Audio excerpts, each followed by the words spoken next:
Good morning बच्चों, कैसे हैं सब। आशा करती हूँ सब बहुत अच्छे से होंगे और अपनी पढ़ाई भी बहुत अच्छे से कर रहे होंगे।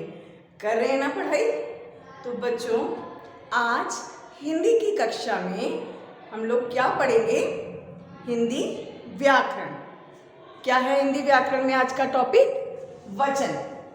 तो चलिए शुरू करते हैं कुछ उदाहरणों के द्वारा। तो चलिए कुछ वाक्यों को पढ़ते हैं।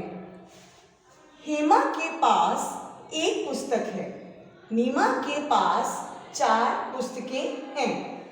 तो बच्चों बताइए, इन वाक्यों में आपको कुछ अंतर नजर आ रहा है? कुछ अंतर दिखाई दे रहा है ना? क्या दिखाई दे रहा है?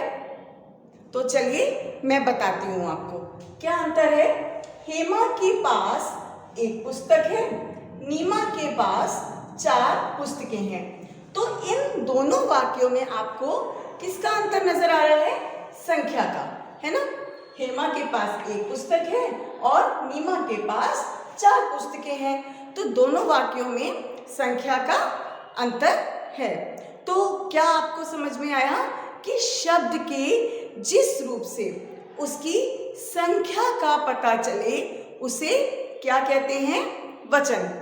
अर्थात शब्द के जिस रूप से उसकी संख्या में एक या अनेक होने का पता चले, है ना, तो उसको क्या कहते हैं? वचन।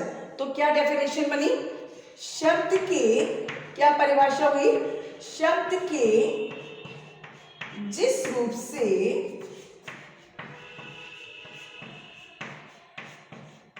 उसकी संख्या का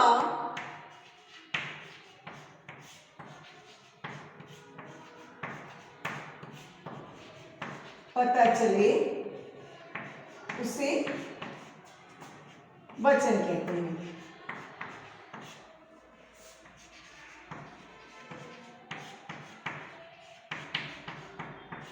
ठीक है, तो यहां तक आपको समझ में आ गया। तो चलिए कुछ और उदाहरणों के द्वारा समझते हैं।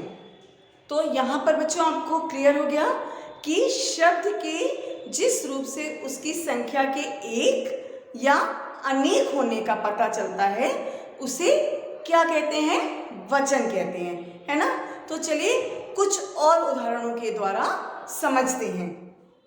जैसे लड़का। तो लड़का शब्द से आपको क्या पता चल रहा है कि ये संख्या में एक है। लड़के यानी कि ये संख्या में अनेक है। खिलौना। खिलौना शब्द से क्या पता चल रहा है? ये संख्या में एक है। खिलौने ये संख्या में अनेक है ना। तो ऐसे ही पत्ता। पत्ता मतलब ये संख्या में एक है और पत्ते ये संख्या में अनेक है ना। छाता, छाते। तो यहां से आपको पता चल रहा है एक और अनेक का ज्ञान।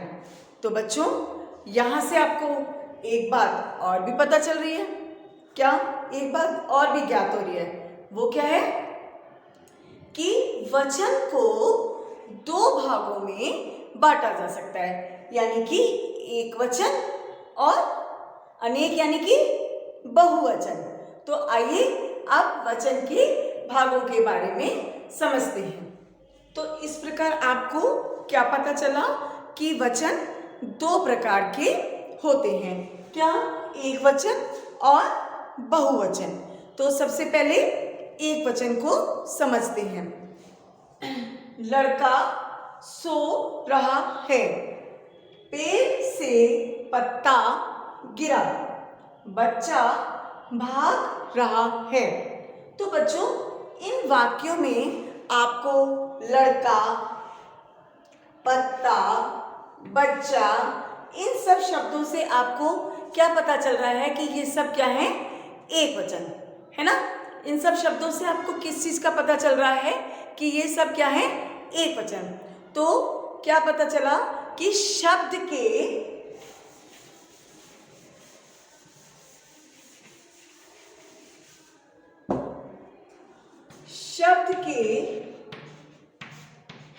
जिस रूप से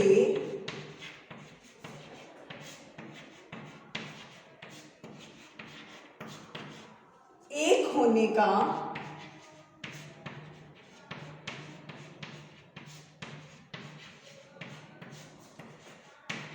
पता चले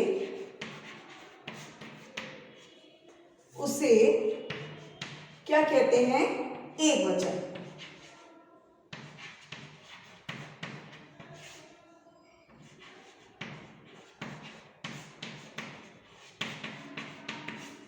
शब्द के जिस रूप से उसके एक होने का पता चले उसे क्या कहते हैं? एकवचन।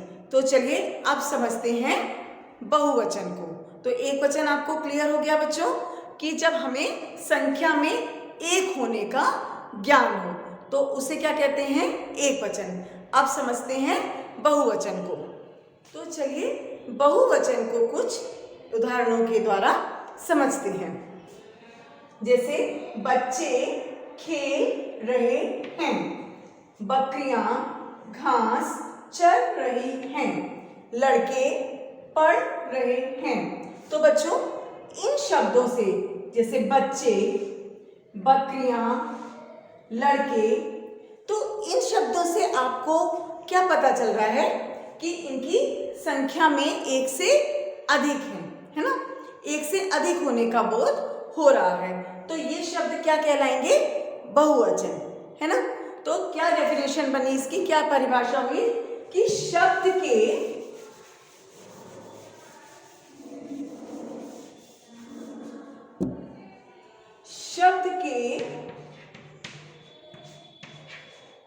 जिस रूप से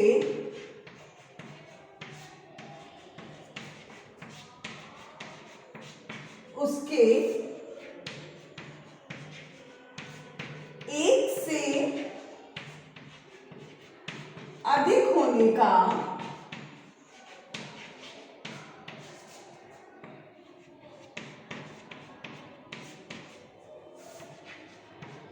बोध हो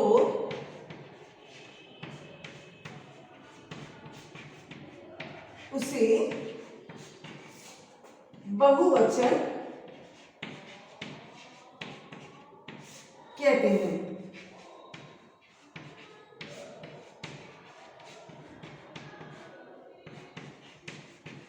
जैसे लड़का का बहुवचन क्या होगा? लड़के, है ना? लड़की का बहुवचन लड़कियां, लड़का एक वचन हो गया और लड़के बहुवचन।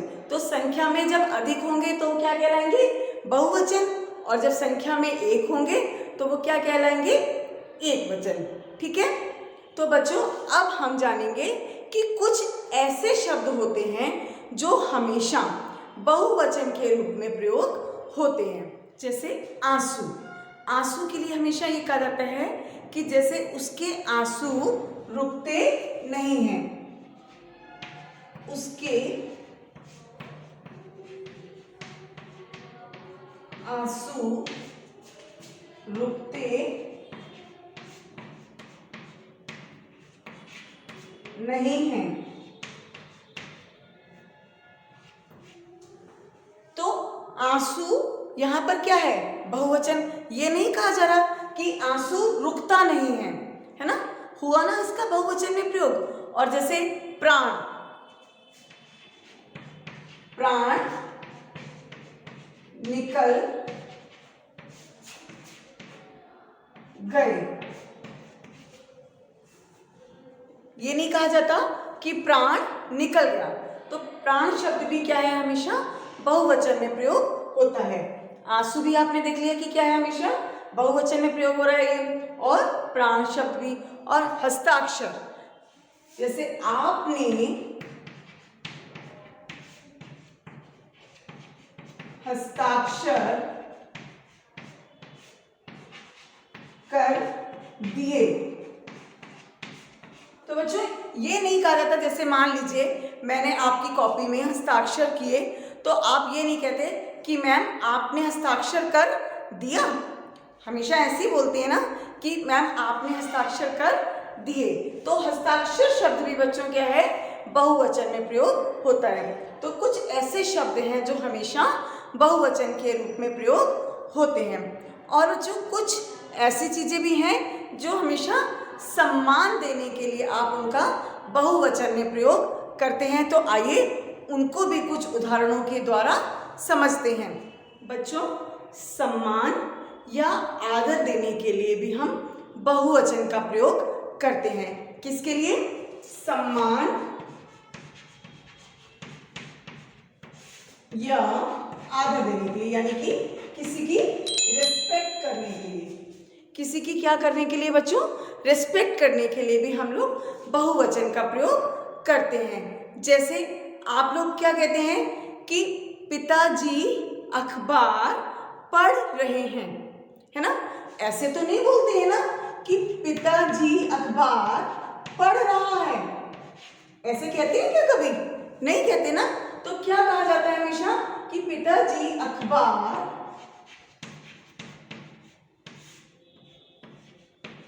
पढ़ रहे हैं। तो अपने पापा को, अपने बड़ों को सम्मान देने के लिए आप हमेशा बहुवचन का प्रयोग करते हैं। एक और उदाहरण के द्वारा समझते हैं। जैसे गुरुजी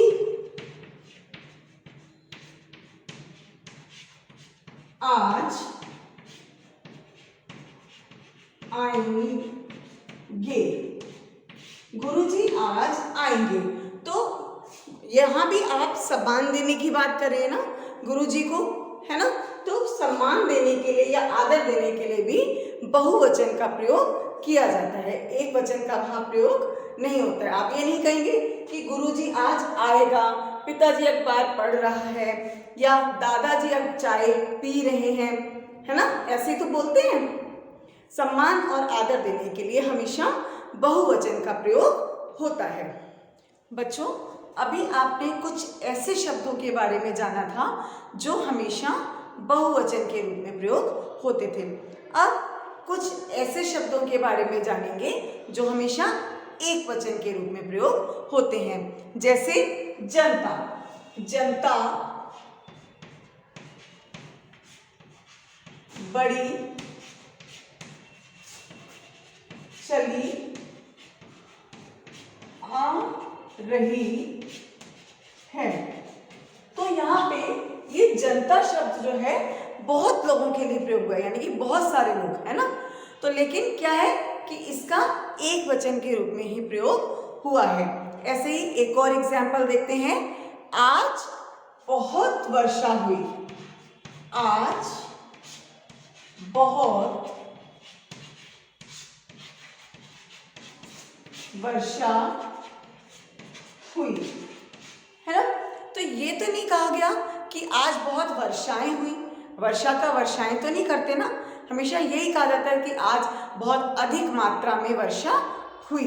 तो कुछ ऐसे शब्द भी हैं जो हमेशा एक वचन के रूप में प्रयोग होते हैं। जैसे पानी, क्या कहा जाता है ना कि चारों ओर पानी ही पानी था। ये तो नहीं कहा कि चारों ओर पानियां ही पानियां, उसका हम बहुवचन तो नहीं करते ना। करते हैं क्या? नो। तो बच्चों, कुछ ऐसे शब्द भी हैं जो हमेशा एक वचन के रूप में प्रयोग होते हैं। तो बच्चों, इस प्रकार आपने इस अध्याय में क्या क्या जाना? वचन, वचन के प्रकारों के बारे में जाना, है ना?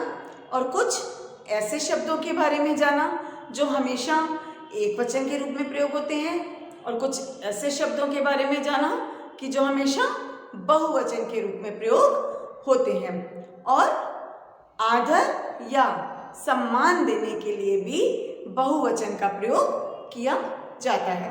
अब आपको क्या करना है? इस अध्याय को अच्छे से पढ़ना है और उसका अभ्यास करना है। Thank you.